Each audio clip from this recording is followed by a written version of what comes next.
भगवान की जय। देखिए मनवंतर किसको कहते हैं? दो मनुओं के बीच का जो अंतर होता है उसको मनवंतर कहते हैं। अब मैं बता रहा हूं आपको, जैसे दिन होता है, महीना होता है, वर्ष होता है, ठीक है? तो 4,32,000 वर्ष का एक कलयुग होता है।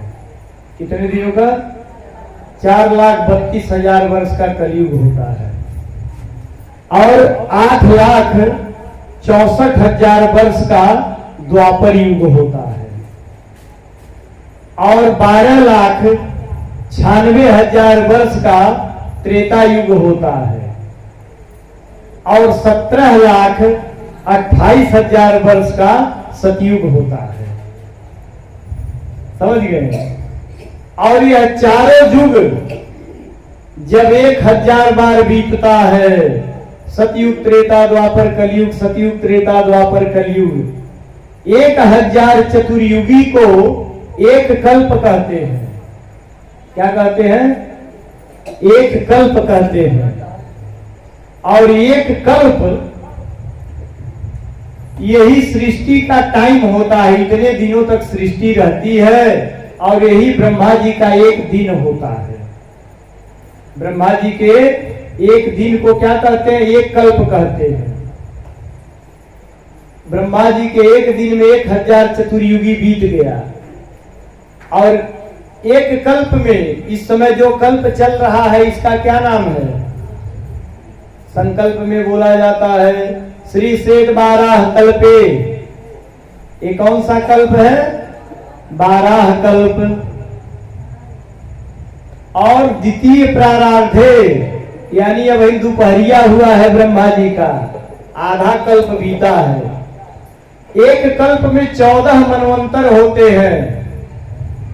कितने मनवंतर? 14 मनवंतर, जो लगभग 71 चतुर्युगी का एक मनवंतर होता है। इस समय 7वां मनवंतर चल रहा है।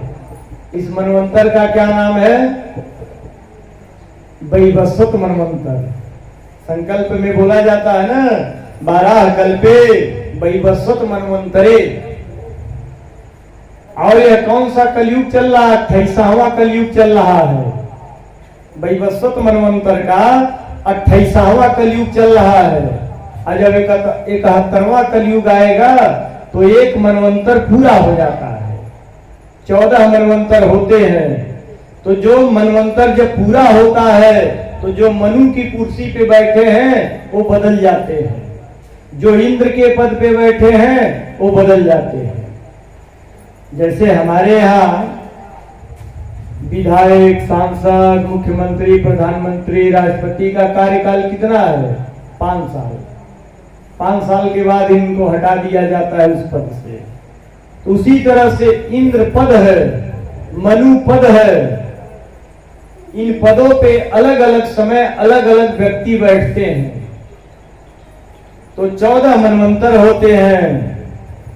इसमें स्वयंभू मनवंतर, स्वारोचिष मनवंतर, उत्तम, तामस, रैवत, चाक्षुष और वैवस्वत। इस समय 7वां